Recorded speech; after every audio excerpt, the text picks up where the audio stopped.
those of you who are not here from St. Louis Park, welcome to town. Tonight is for those of you who are, thank you also for coming. Tonight is what we call a study session. So this is not a regular voting meeting, and we have never said the pledge before our study session. So that's why we don't have this is also not a public hearing.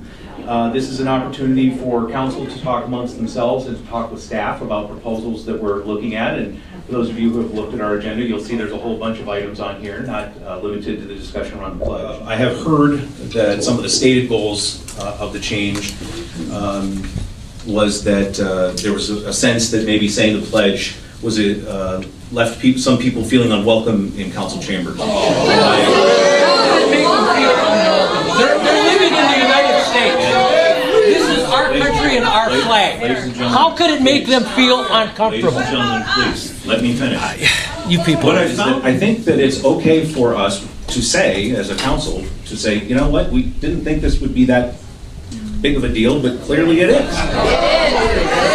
As a proud American, I'm appalled that our little suburban community's meeting protocols have sparked this polarizing conversation in our community on what it means to be patriotic.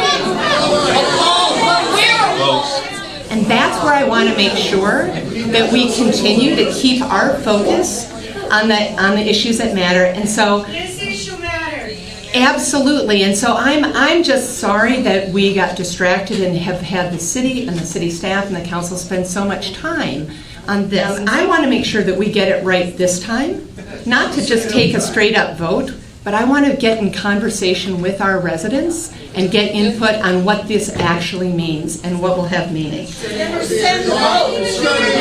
so I think that we have both an opportunity and a responsibility to start a conversation, to use this moment to start a conversation in St. Louis Park on what it means for our residents and our community as a whole to be patriotic and to live out our community's values and principles. Pledge allegiance to the flag of the United States of America and to the republic for which it stands, one nation, under God, indivisible, with liberty and justice for all. I believe that with this action, we've probably done more harm than good to moving our inclusivity goals forward.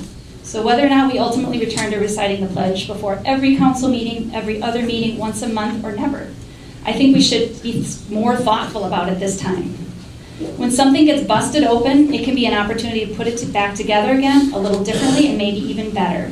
So I hope we can use this moment as a teachable moment so that the pain we're experiencing as a community isn't for nothing. I feel like we made a mistake.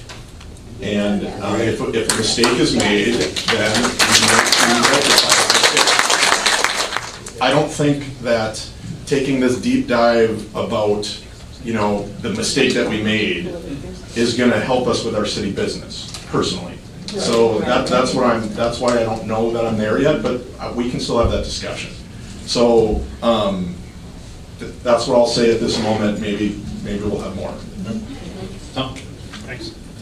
I appreciate it. People are upset because evidently here in Minnesota we're playing around with their hallowed traditions. So,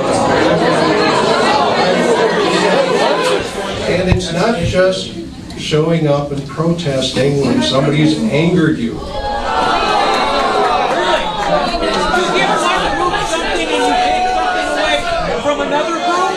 That's how you guys work? You take this away from us? As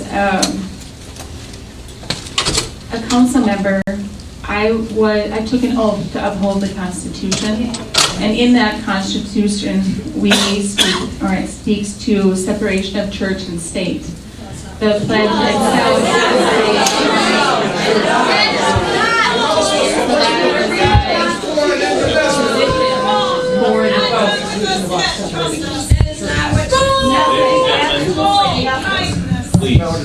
There are, with that being said, and reflecting on the residents that I represent in Ward 3, I am in favor of reinstating the pledge at this time.